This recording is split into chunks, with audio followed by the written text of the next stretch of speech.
itu nggak stop sampai di situ. Ya, do it aja gitu kan. Nah, kenapa? Karena ada teknologi. Sehingga kita spesifik ngomongin digital. Jadi kita nggak harus punya jabatan orang TV dulu gitu kan, manajer TV apa, produser nggak juga.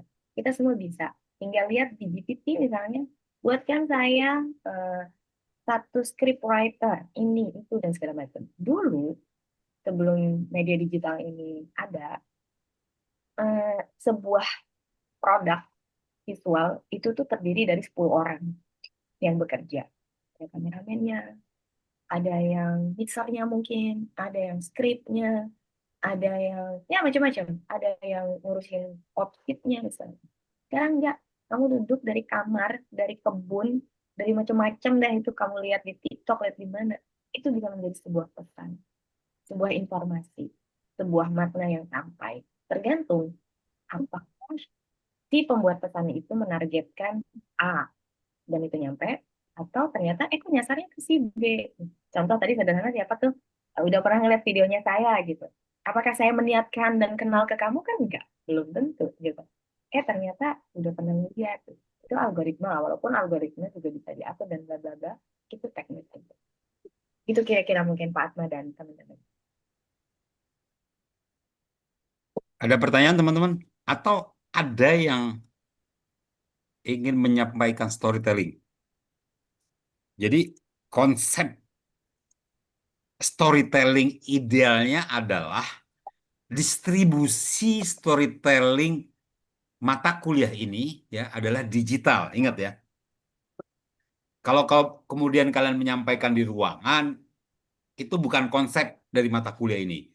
Karena ini digital, maka konsep distribusinya adalah media sosial, Instagram, podcast, Facebook, YouTube.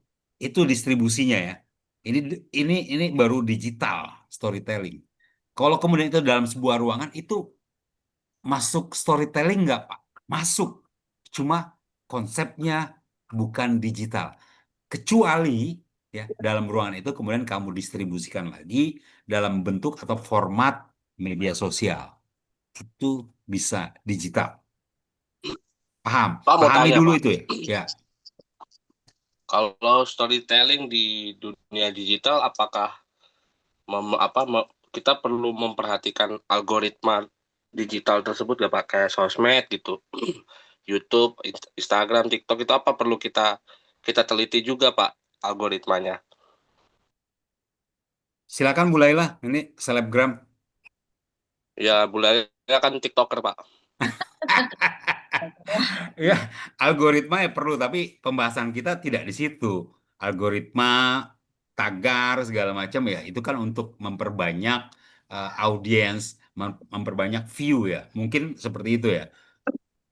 Konsepnya Kan kita sekarang. itu kan kaitannya kayak dengan ini loh Pak, kayak tren sekarang di sosmed trennya lagi apa gitu.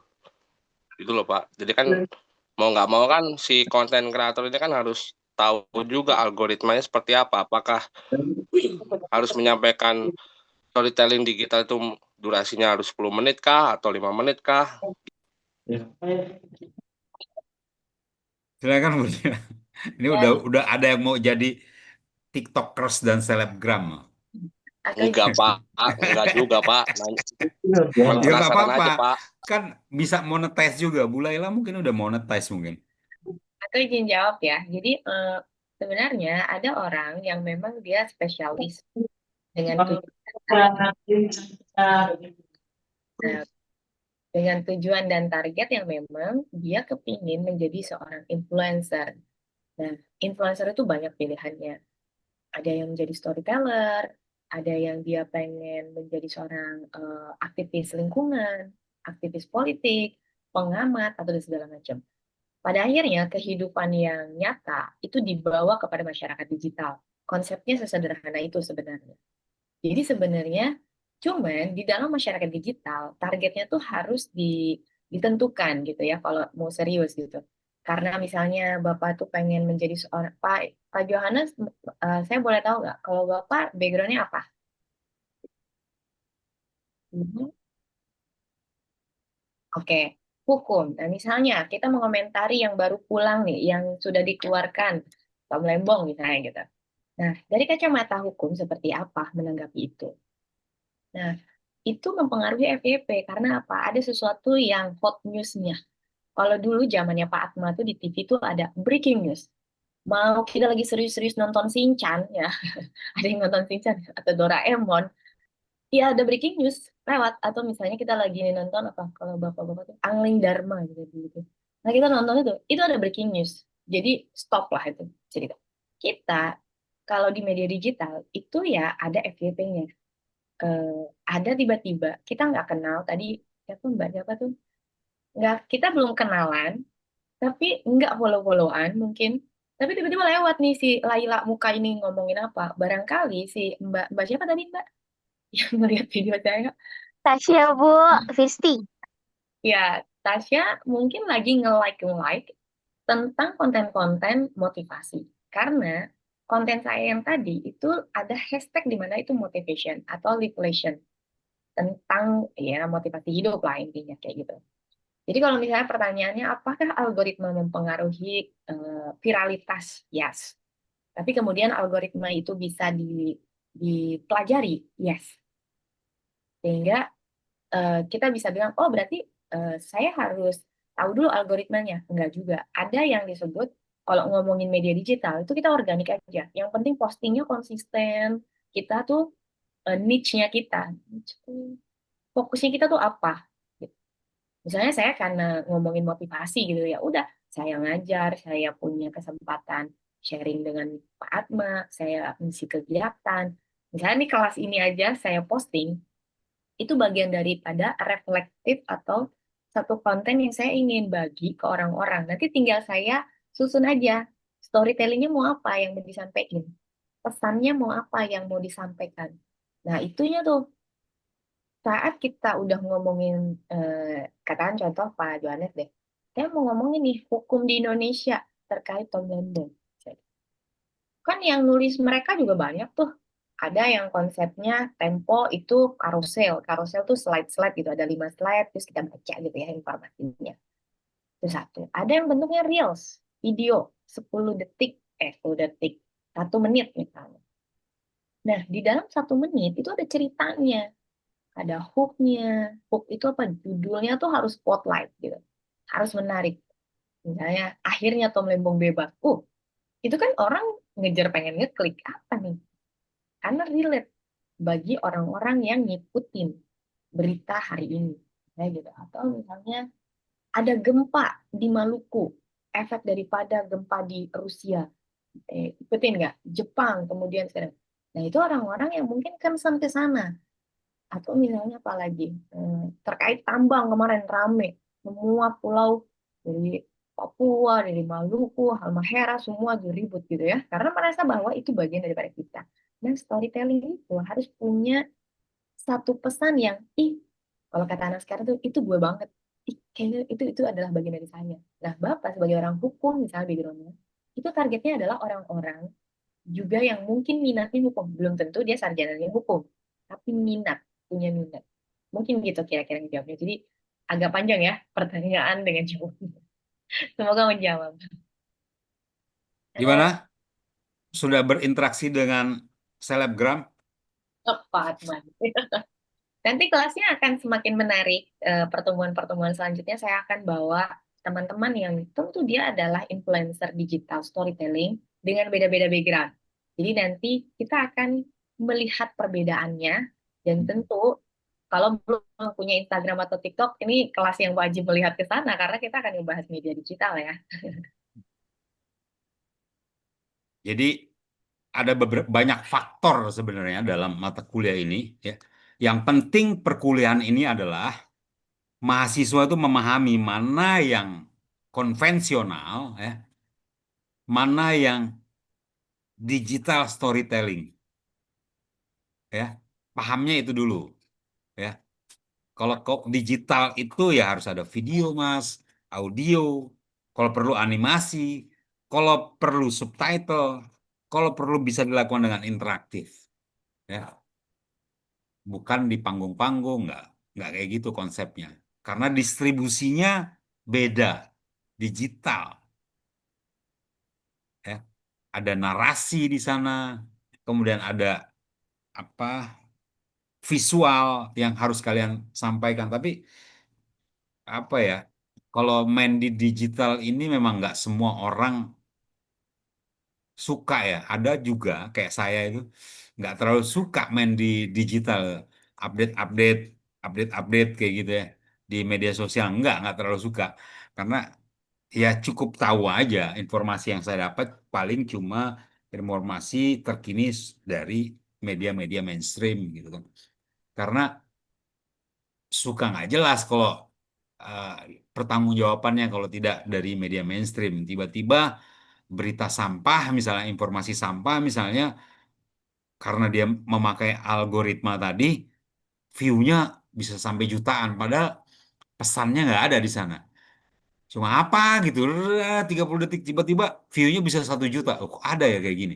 Mungkin, mungkin dia ngefans sama Nikita Mirzaninya mungkin, ya, sama artisnya. Padahal sampah menurut saya, karena nggak ada informasi yang menurut saya bermanfaat, kemudian saya bisa ambil menjadi inspirasi saya bisa ambil jadi motivasi saya dalam sebuah peristiwa. Masyarakat Indonesia masih lemah di situ, ya. Orang-orang yang bermain digital tuh masih lemah di hal-hal receh, ngerti ya? Jadi apa ya, hal-hal recehnya itu kelewatan kalau netizen Indonesia tuh. Kadang kan mengomentari hal-hal yang nggak penting, ya. Itu kenapa sih misalnya Ahmad Dhani peluk-pelukan sama istrinya, siapa namanya istrinya? Bu Lela, anggota DPR itu, Bulan Mulan Jamila, Pak. Mulan Jamila. Apa maknanya dari itu? Nah, makanya saya harapkan setiap kalian membuat apa yang namanya digital storytelling itu bermanfaat paling tidak, menginspirasi. Kemudian ada pertanyaan dari banyak, apakah harus menginspirasi? Saya pribadi paling tidak ada pesan yang kamu sampaikan dan itu memiliki nilai positif buat publik. Karena apa yang kamu lihat, apa yang kamu tonton, apa yang kamu sampaikan, apa yang kamu posting di media sosial itu nanti akan dipertanggungjawabkan. Paham ya sampai sini? Bentuknya bisa fitnah, bentuknya bisa dosa berjamaah, ya. Makanya hati-hati main di ranahnya ini. Makanya saya ajak Bu Laila jadi asisten karena dia paham betul.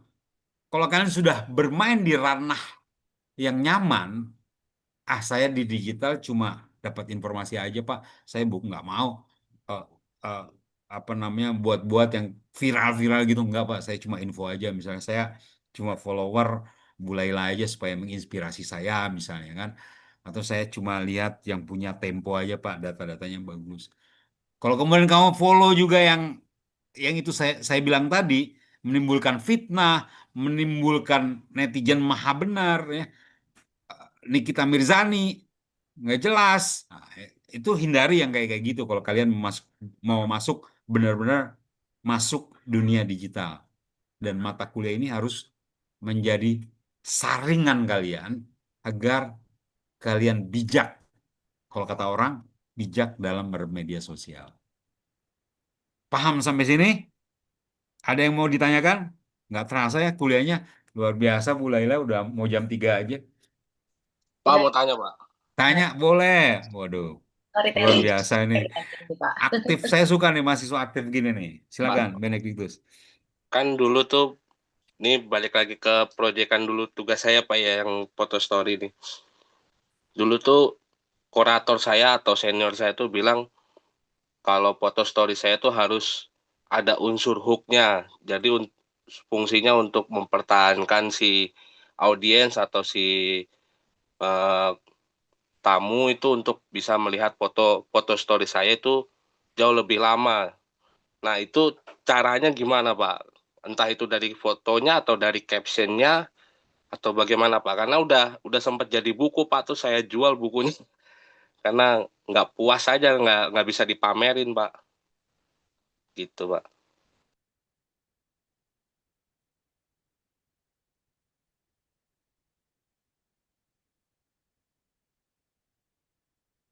Oh.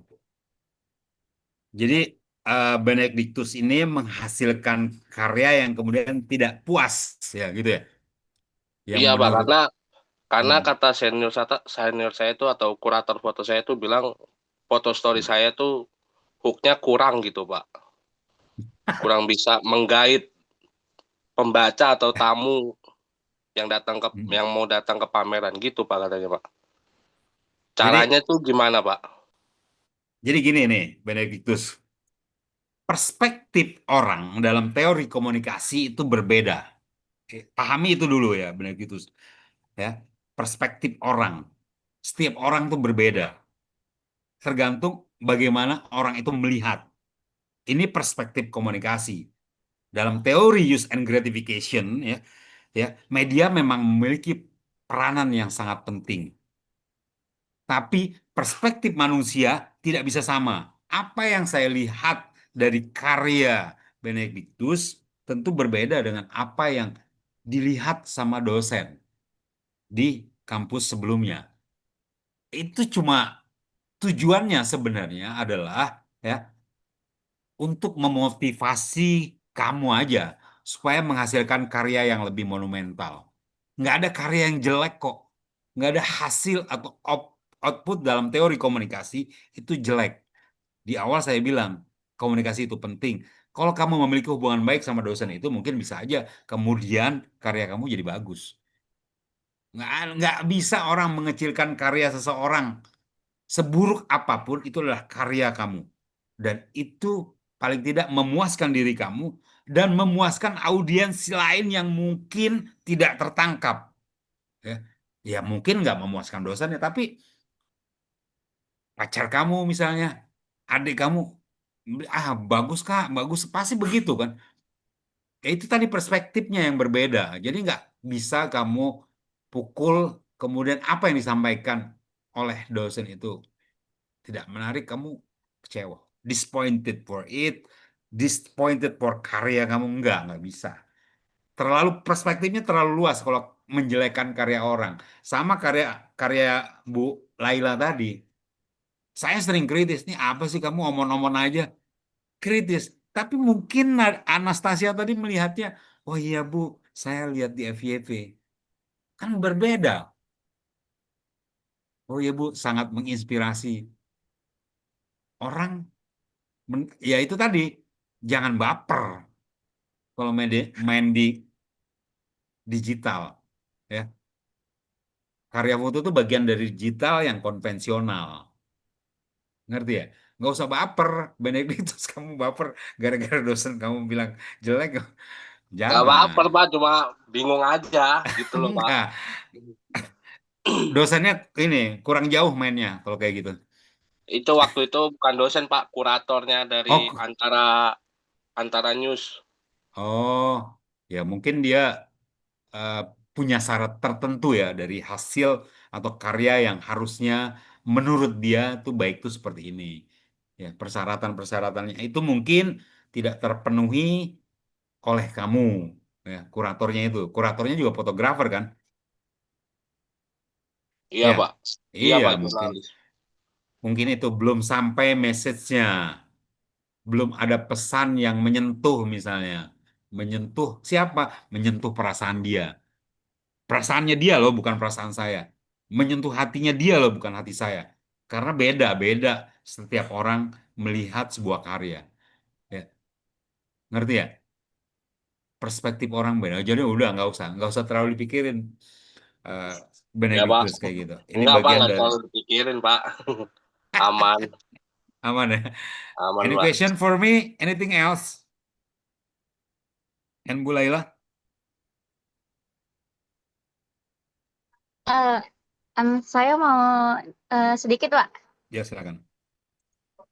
Kalau menurut saya tentang digital storytelling ini, mungkin sih lebih di awal tuh bisa menguatkan branding kita dulu. Terus keberanian kayak, kan belum tentu nih semua orang bisa seberani kayak Bu Laila kan bikin storytelling. Ibaratnya itu lagi komunikasi dua arah dengan orang lain, tapi direkam dan ada input message yang diberikan. Nah, kalau saya kan memang bidangnya skill spesialis. Jadi saya juga melihat influencer lain sesuai dengan tadi Bu Lela bilang ada niche tersendiri mereka yang terfokus sehingga itu menguatkan branding mereka dan itu baru bisa dibilang hasil dari digital storytelling tersebut.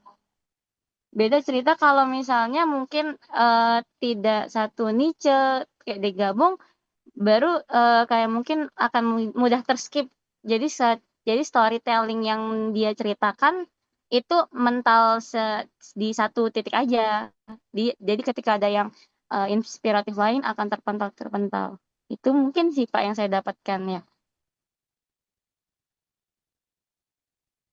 Jadi Anastasia, eh, pahami lagi karakteristik digital storytelling. Ingat ya, karakternya. Sebelum kamu memulai menghasilkan karya yang namanya storytelling di distribusi media sosial kayak YouTube, podcast, Instagram, TikTok, Facebook, segala macam. Karakteristiknya kamu pelajarin dulu. Supaya apa? Supaya mungkin view-nya banyak gitu, Bu Laila ya. Atau komennya banyak. Ya. Nah, yang pertama adalah sebenarnya pesan yang mau kamu sampaikan itu jangan bertele-tele sih. Kalau menurut saya sebagai dosen ya. Pendek, singkat, tepat, jelas. Durasinya nggak panjang-panjang deh. Orang males. Kalau kata selebgram, 30 detik pertama adalah is gold for anyone view. Ya, 10 detik pertama aja tuh orang nonton. Jadi kalau kamu bikin storytelling kayak stand up comedy 15 menit, 20, udah nggak enak ya. Kemudian buat sesingkat mungkin. Kalau perlu durasinya di bawah 1 menit atau 1 menit. Begitu Bu Lela ya.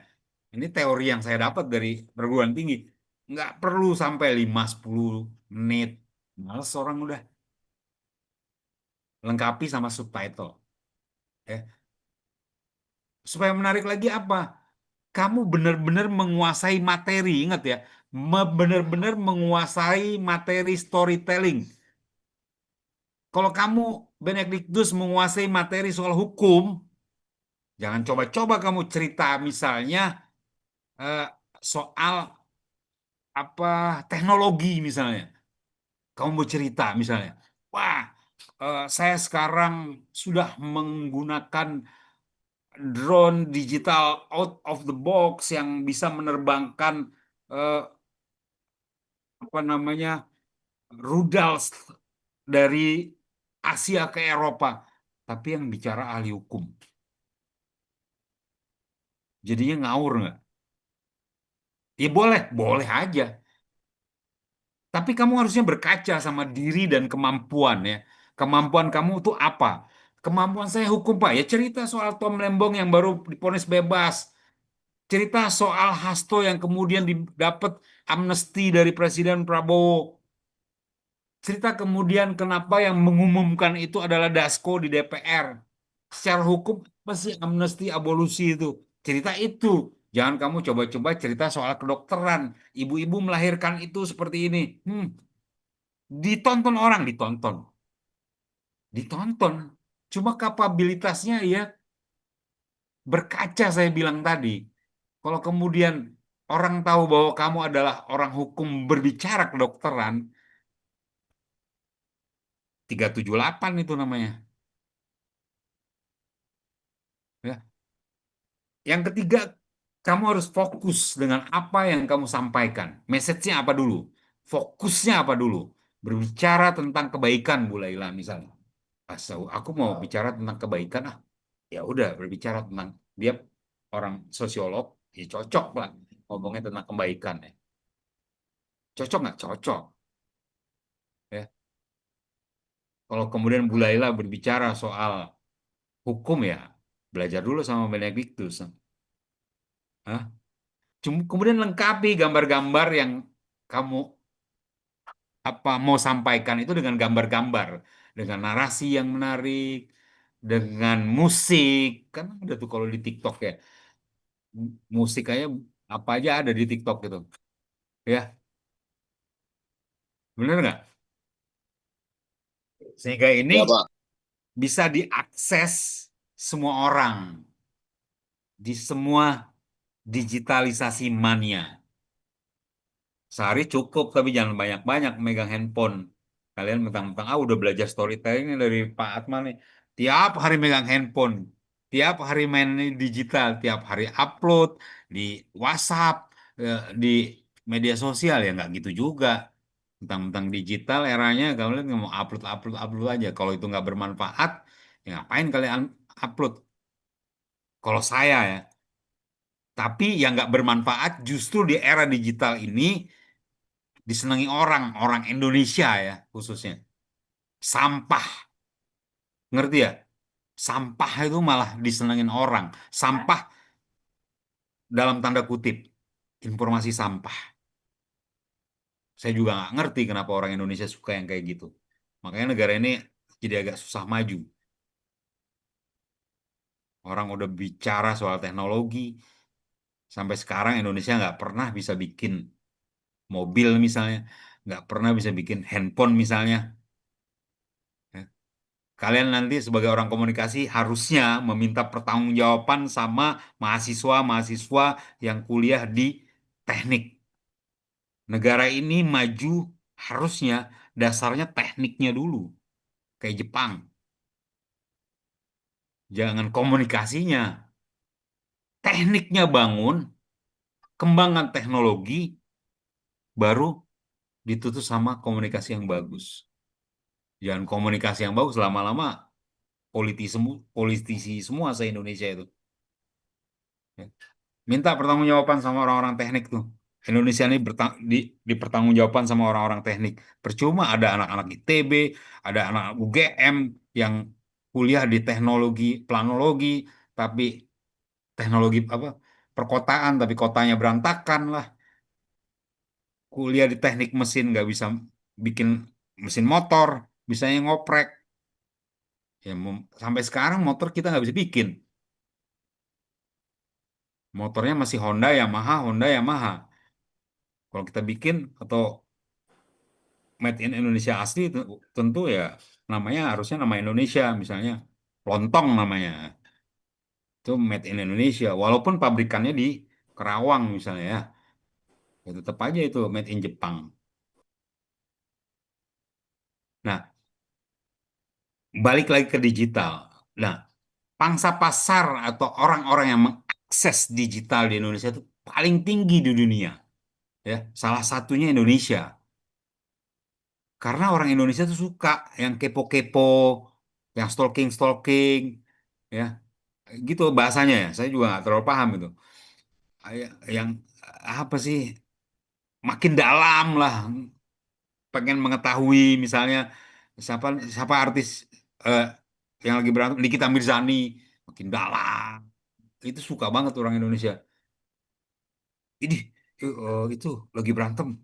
Ini di sidang begitu. Ya itu aja urusannya, urusan sosial-sosial yang nggak penting, urusan-urusan digital yang nggak penting. Ya, makanya saya bilang, saya saran memasuki mata kuliah ini kalian harus seleksi itu, harus saring itu materi-materi ya di media sosial yang kemudian menginspirasi kalian, yang kemudian bermanfaat buat kalian, ya, yang kemudian berguna buat kalian, yang kemudian tidak menjadi dosa jamaah kalian, tidak menjadi apa malah bikin kepala kalian sakit. Hiburan aja udah di media sosial itu. Nggak usah serius-serius amat. Capek tiap hari itu berita-berita di media sosial itu terlalu banyak saya pikir. Dan sampai sekarang Kominfo itu belum bisa mengatur penggunaan media media sosial. Coba bayangin sampai sekarang ngatur kebijakan itu nggak. Padahal menterinya juga teman saya itu Mutia Hafid. Sampai sekarang nggak ada aturan itu yang mengatur tentang media sosial. Paling cuma bisa take down gitu aja. Tapi aturannya nggak jelas. Jadi kalau kamu punya media sosial kemudian ngambil gambar dari yang lain-lain itu boleh. Sampai sekarang nggak ada aturan yang mengatur tentang media sosial, yang mengatur tentang TikTok, yang mengatur tentang Instagram di Indonesia nggak ada. Bebas-bebas saja. Saya ngambil dari apa info JKT Info misalnya. Saya ngambil ini pasalnya cuma pasal karet Undang-Undang ITE. Nah, makanya hati-hati untuk mata kuliah ini digital storytelling. Kalian harus lebih bijak kalau kata orang Kominfo, harus lebih cerdas. Ya, memahami apa yang disampaikan. Jangan kemudian kalian jadi baper, saya bilang tadi. Jangan kemudian langsung kalian percaya. Ya, percaya kadang narasi sama video nggak nyambung. Kalian percaya aja. Dapat informasi yang dari media-media mainstream dulu. Klarifikasi dulu. Eranya emang udah menembus batas kemana-mana.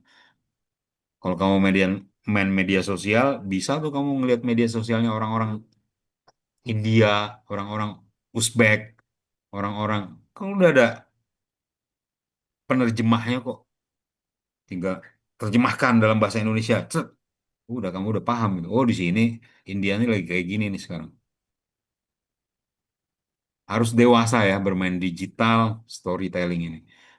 Jangan kemudian kalian sotoy semau mau kalian, jangan. Kalau cuma untuk mendapatkan informasi ya seadanya aja.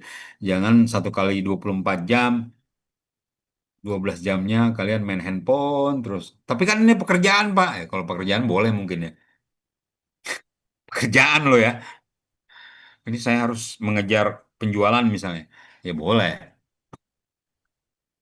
Kemudian kalian jangan sampai kalian kemudian dari penjualan itu mengupload hal-hal yang tidak bermanfaat. Mengupload hal-hal sampah dalam tanda kutip tadi. Gak perlu lah ngapain yang gitu-gitu ya. Ada pertanyaan lagi? Atau bolehlah mau sampaikan? Cukup ya Pak Atma. Nanti materi kita habis nih 12 pertemuan.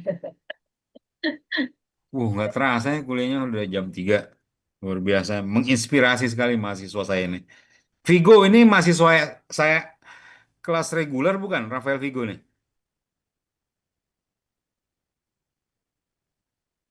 Lagi kerja kayaknya Pak. Gue lagi kerja. Oh, luar biasa.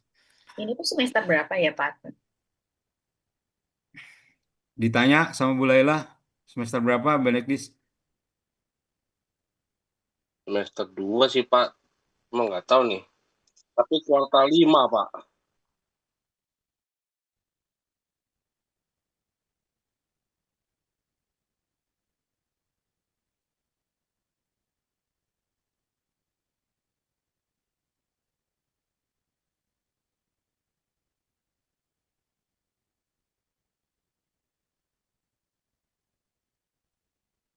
Oh ya udah. Tapi ya udah. Semester semester berapapun buat saya nggak masalah sih sebenarnya.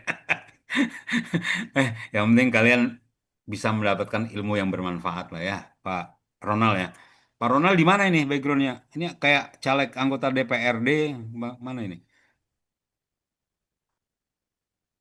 Hmm. Wah,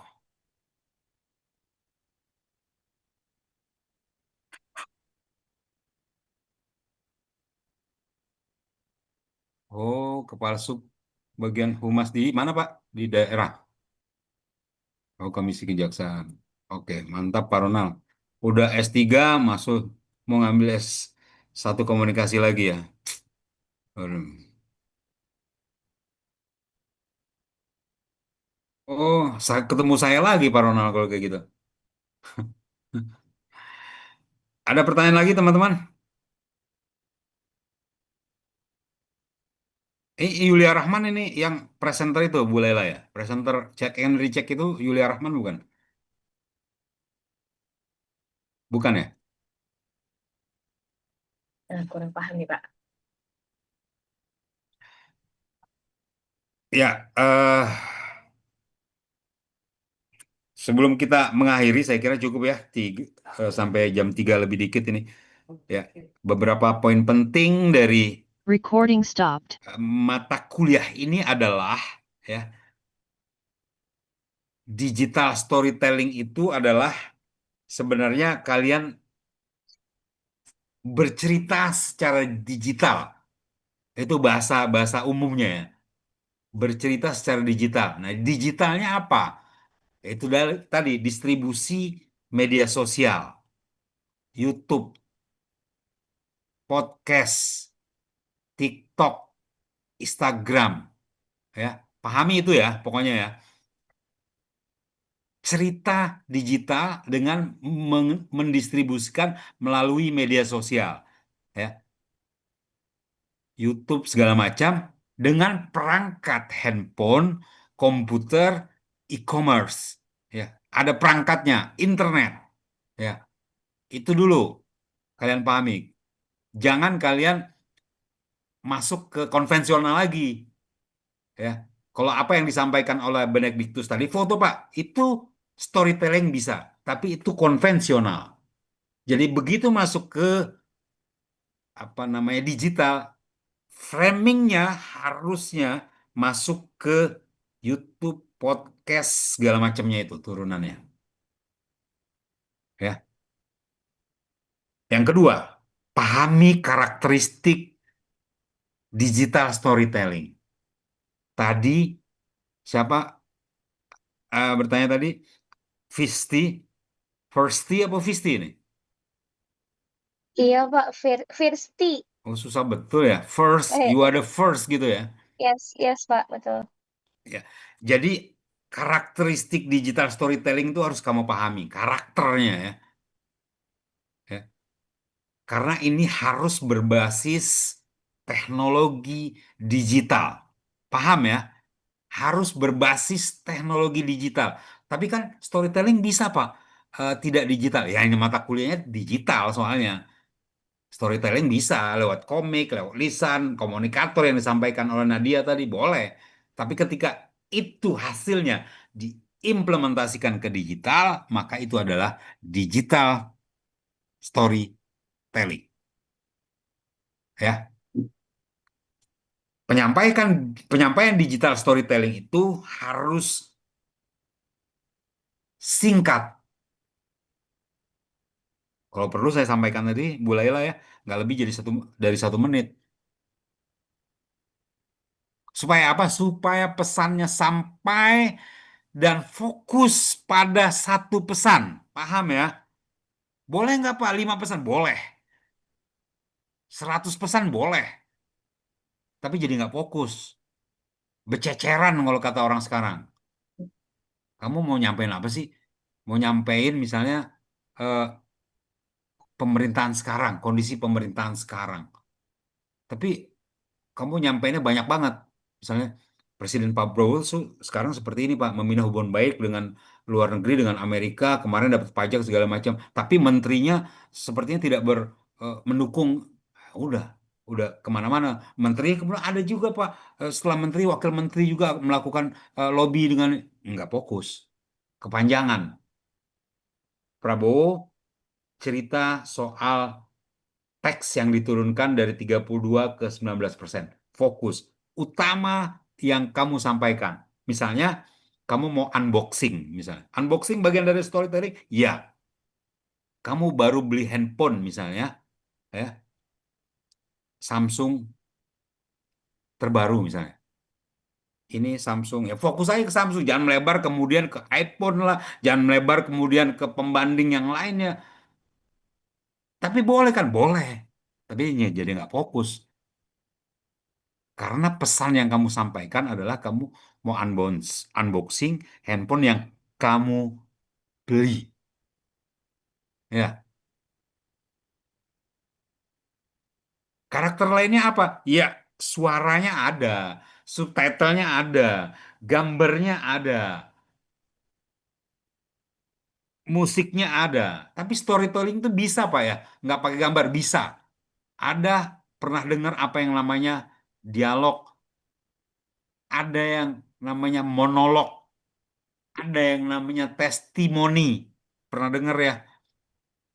Boleh, tapi lebih menarik karena yang di digital kan orang ketertarikan orang dalam dunia digital itu kan karena ada visual yang menarik, bukan narasi yang menarik, ya. tapi visual yang kamu sampaikan tuh menarik. Ya menarik dalam arti kata ya nggak terlalu gampang. Cuma kemudian kalau kamu menariknya memasukkan hal-hal yang pornografi ya menarik sih. Cuma itu kena kena lagi-lagi kena undang-undang ITE di ban bisa-bisa kamu. Supaya menarik ya kata Pak Atma buka aja ya kan. Wah ini menarik. Ya bukan begitu konsepnya.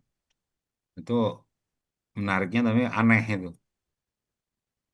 Nah, karakteristik lainnya adalah harus dalam digital adalah harus menggunakan apa yang namanya internet. Ingat ya, kamu mau akses TikTok, YouTube, paket nggak ada ya susah. Internet, WiFi nggak ada ya susah. Gimana caranya? Apa dari langit kamu mau akses? Nggak bisa, nggak ada alasan. Harus ada internet dulu. Nggak ada paket ya udah. Kalau nggak ada paket, kamu cari WiFi atau beli paketnya. Paham ya sampai sini ya? Ada yang bisa Paham, Pak. menambahkan? Mulailah, silakan. Mungkin untuk memperlengkapi kelas aja Pak, tadi kan hari ini kita ngomongin pengantar ya. Nah, setiap pertemuan kita punya tugas seperti biasa untuk memaksimalkan pemahaman bersama. Yang akan datang itu karena tugas hari ini masih pengantar digital storytelling, jadi nanti semua akan mendapatkan tugas di pertemuan selanjutnya. Kita akan membuat satu storytelling tentang refleksi narasi pribadi. Itu 300 kata. Jadi sebenarnya supaya lebih kenal juga siapa di antara satu dengan yang lainnya. Karena biasanya storytelling juga membicarakan siapa kamu. Nah, kamu akan dikenal siapa, bagaimana, apa saja yang dikerjakan, dan segala macamnya. Tugasnya lebih ke narrative paradigm, jadi nanti akan refleksi aja narasi pribadi, 300 kata. Nanti ditulis, nanti tugasnya akan saya share mungkin nanti melalui grup, dengan Pak Atma, instruksinya seperti apa detailnya, dikirimnya kemana. Ini aja sih Pak, mengingat. Tugasnya tolong di-share di kolom chat dulu Mbak Laila. Jadi pada pertemuan berikutnya ya ada tugas yang harus kalian kerjakan. Tugasnya itu sebenarnya membuat storytelling. Tapi jangan diupload dulu. Takut kita nilai ini perkuliahan ya, jadi nggak perlu diupload. Ya, kalau kalian merasa pede buat diupload sih nggak apa-apa. Kita cerita sama-sama, kita bahas sama-sama apa ceritanya, ya. Kemudian rencananya apa cerita selain cerita tentang personal, mungkin eh, apa ya, jangan terlalu sempit soal hal-hal personal mahasiswanya Bu Lela ya. Mungkin mahasiswa bisa bercerita tentang sesuatu hal yang menarik misalnya, menurut dia ya. Kalau personal nanti terlalu personal, saya nggak terlalu suka nih sih yang personal-personal hal-hal pribadi ya. Misalnya dia bercerita tentang mobil misalnya kan, biar atau bercerita tentang sekolah yang menurut dia apa namanya sekolah sosial yang menurut dia sangat inspiring lah. Ada pesan di sana yang disampaikan, ada kehidupan di sana secara visual ya. Kemudian buat cerita itu dengan efektif. Ya itu tadi, kalian harus pahami karakternya. Jangan panjang-panjang. 1 menit cukup. Buat subtitle, narasi, kalau perlu musik, insersi musik. Itu tugasnya mungkin ya, Bu Laila ya. Betul Pak Atma. Jadi nanti Hmm. saya ketik aja dulu, intinya ini adalah refleksi narasi, mau ngomongin pribadi saya sebagai apa, melakukan apa. Hmm. Barangkali kan ada kayak tadi, kayak Pak siapa itu punya background yang banyak, misalnya kenapa tuh kok senang sekali sekolah, misalnya gitu. Oh iya. Apa, misalnya seperti itu ya. Pak Jadi, Ronald boleh cerita kenapa senang banget sekolah misalnya. Udah nah itu ambil hukum, betul. ngambil komunikasi lain. Boleh cerita. Jadi nanti tolong dibuat, jadi ada 2 tugas, 300 kata secara ceritanya, jadi itu di Word, terus nanti itu akan dibuat menjadi satu video 1 menit cerita. Nah itu contohnya kayak saya cerita kayak gitulah cerita aku tuh kan penulis ya, misalnya gitu. Atau tadi ceritanya siapa, saya masuk kelas ini, saya masuk kelas ini karena saya pernah gagal karena satu kurator yang kayaknya hook gue nggak cocok gitu. Nah, hooknya ini dan segala macam. Ini tanpa materi dulu, silahkan kalian buat dulu sepengetahuan basicnya kalian. Nanti kita akan analisis bersama. Sebenarnya kita akan berangkat dari mana nih setiap masing-masing. Ada yang mungkin kayak tadi siapa Pristi itu kan ngerti KOL dan segala macam, ada hook dan segala macam, niche dan segala macam. Tapi ada barangkali teman-teman yang lain belum mengerti. Jadi supaya saya dan Pak Atma juga akan mengerti bahwa kelas ini tuh ada di mana nih posisi kita memahami digital storytelling-nya. Ya, Any question? Ada Pak Atma, Bu Ya, Lela Nadia. izin. Tadi kan Bu Lela mau diinfokan di grup ya. Ini kebetulan kita udah ada grupnya, cuman kebetulan belum punya nomornya Pak Atma dan Bu Lela aja sih. ya udah. Kalian bertugas sendiri berarti. Nggak usah ada. Nggak, ini aku kirim di ini dulu ya, kolom chat sebentar. Jadi Oke, berarti belum di grup ya, Bu? nanti tolong di-invite aja atau gimana Pak Atma? Nanti saya akan bikin juga di tugas teknis by Word, dikirimnya ke siapa. Tapi pahami dulu tugas yang saya minta adalah ada dua. Satu by Word itu ceritanya 300 kata aja. Nah, sama video 1 menit. Pastinya apa? Itu harus relate ya dengan yang teksnya, yang by word-nya sama ini. Tapi jangan baca, cerita aja. Nah, kita akan lihat nih sejauh mana kalian memahami storytelling dalam medianya. Jangan baca, kata Bu Laila. Ya, nanti kayak pidato. Jadi, Saya ada lagi nih, oh enak. Itu udah langsung teks. jadi yang mau dilihat ekspresinya, ekspresi kalian menyampaikan pesan. Jadi, cerita yang kamu sampaikan itu kira-kira menarik nggak buat orang? Pesan yang kamu sampaikan itu dapat nggak ke orang ya? Itu storytelling sesungguhnya. Ketika apa yang kamu ceritakan ya, dipahami oleh orang lain, ya. Kalau yang kamu ceritakan orang lain nggak paham, itu namanya storytellingnya nggak nyampe. Silakan Pak Ronald, ada yang mau disampaikan?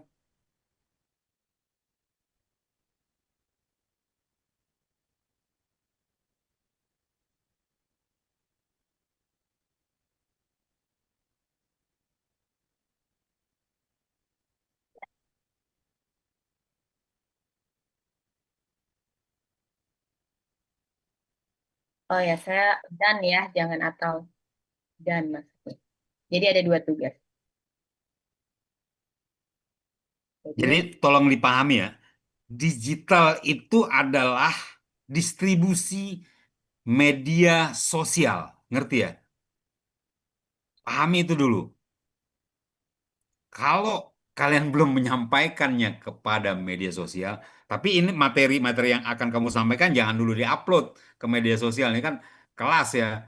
Kalau kira-kira menurut kalian menarik, ya nggak apa-apa, langsung upload aja. Atau kalian sudah pede, ah udah biasa Pak, saya bikin ini Pak. Sama kayak Bu Laila, saya boleh silakan. Nggak apa-apa, sama. Udah mirip-mirip lah sama Bu Laila, udah selebgram.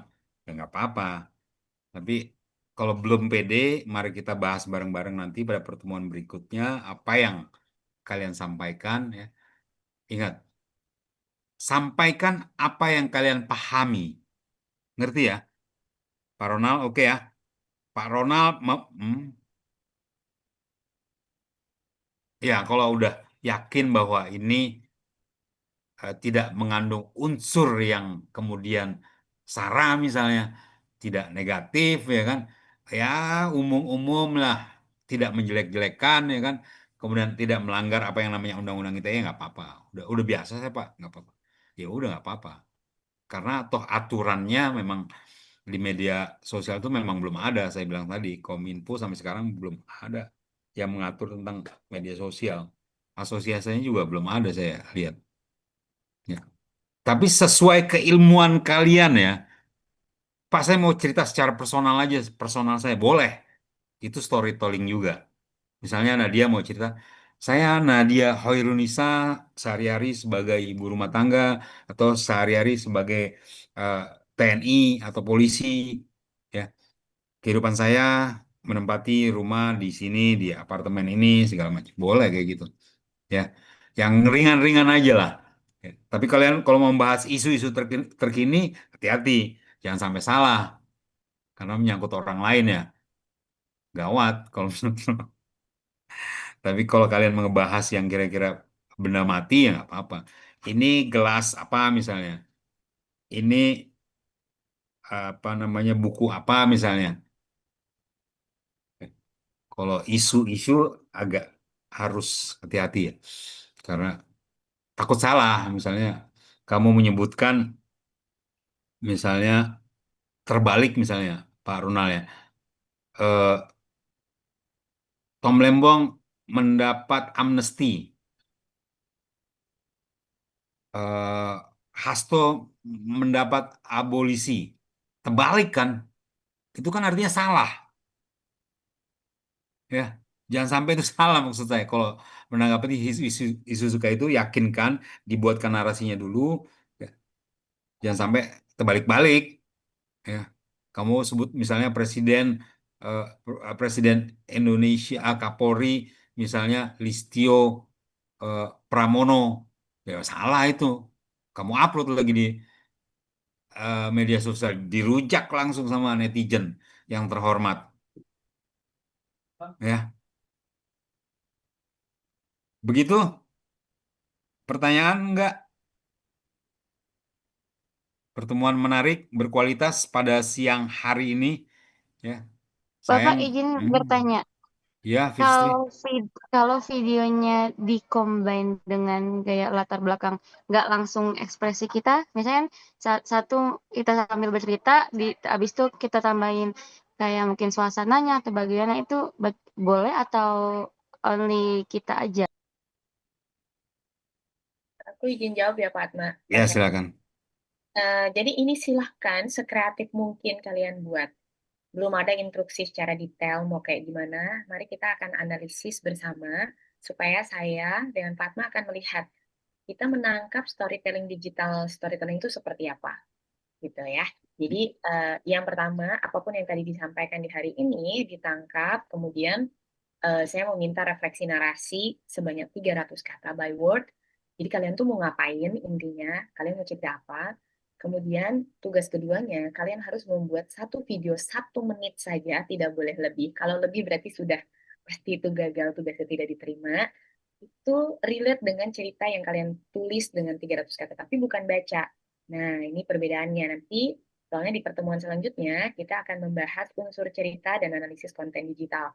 Kita akan ngomongin tuh struktur cerita, karakteristik lebih mendalam, konfliknya apa, pesannya apa, dan seterusnya. Jadi sekarang tugasnya bebas dulu kalian membuat itu. Nanti mungkin akan ada satu link Google Drive yang nanti kalian akan mengupload di sana semua. Itu. Jadi saya sampaikan lagi, kalau kalian tadi belajar tentang karakteristik digital storytelling, maka yang disampaikan oleh Bu Laila itu adalah unsur dari digital storytelling. Ada narasi, ada insert, ada visual, ada musik mungkin nanti, Fitri, ya. Struktur cerita yang menarik, ada opening, kemudian ada yang middle, badan beritanya atau badan informasi, ada closingnya sedikit, ya. Kemudian ada pesan yang kamu sampaikan, point of view-nya ada, ya. Begitu ya, itu masuk dalam unsur dari digital storytelling. Ya, baik ya, Pak. Terima kasih. Terima kasih. Ya, ada pertanyaan lagi?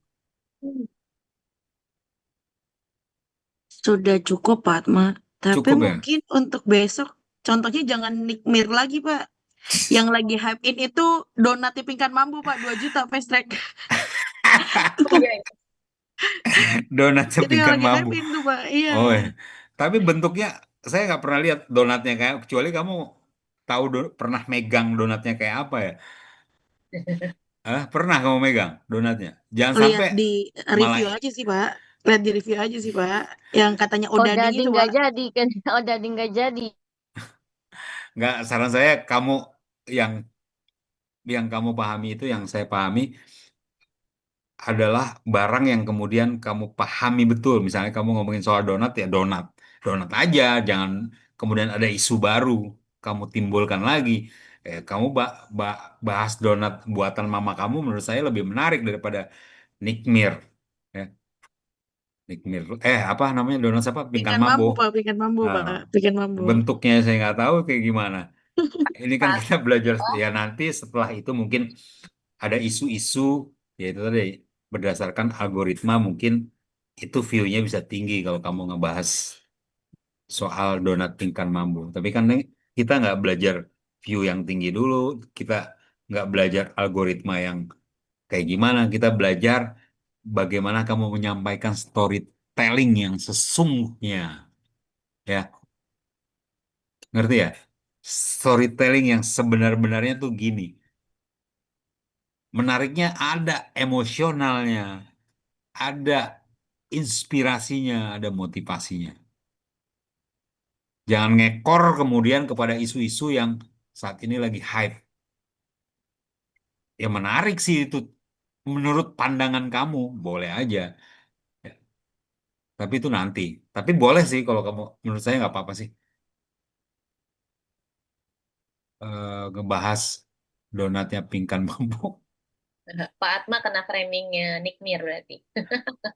Iya, Yang ini ngasih dari info. tadi Pak Atma infonya ini Nikmir mulu yang lagi hype padahal donat pingkan mambo. Kalau Nikmir berat banget, Pak. Pusing. Pusing, Enggak, Pak.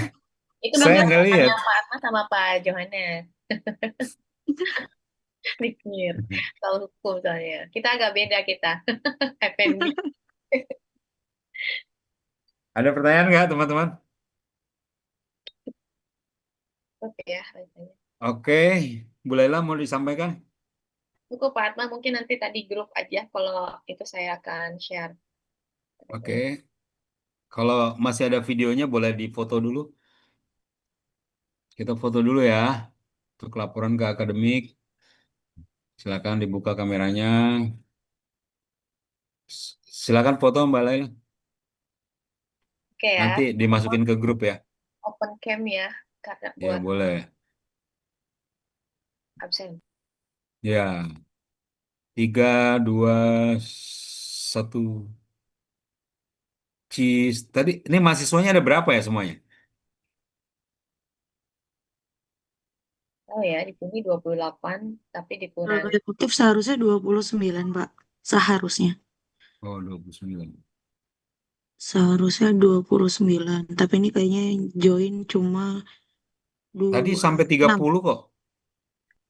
31 tapi keluar-keluar mental-mental ya. Kabur-kaburan. Oke, terima kasih Oke. fotonya. Maaf, Kalau itu sudah hmm, aku share link grupnya ya. Mungkin kalau mau langsung join di chat. oke, Terima kasih. di Itu chat ya. ketua kelasnya tuh siapa? Nisa? Nadia? Siapa biasanya ketua kelasnya biar koordinasi enak. Belum, belum, belum ini ya, belum menentukan ketua kelas. Ketua kelasnya tolong ditunjuk siapa? Ini ketua jadi jangan semuanya nanti WA Mbak Laila, jangan semuanya WA saya. Ada perwakilan yang bisa berkoordinasi supaya efektif ya. Ada sekretaris kelas, ada ketua kelas. Ketua kelas yang menghubungi kalau berhalangan ada sekretaris kelas. Siapa orangnya? Sekretaris kelas biasanya cewek, ya cewek cowok boleh sih.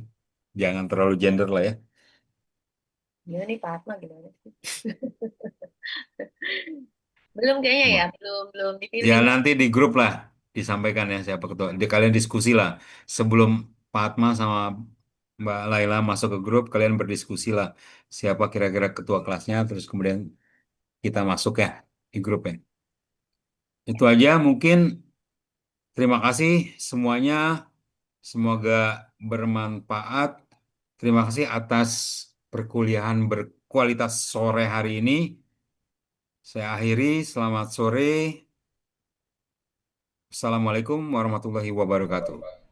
Waalaikumsalam warahmatullahi Waalaikumsalam Silakan, Lab. warahmatullahi wabarakatuh. wabarakatuh. Terima kasih Pak Atma, Terima Bu kasih Bu Laila. Laila. Terima Terima kasih, kasih Pak. sama-sama. Terima kasih, Pak. Ya, silakan, Lab.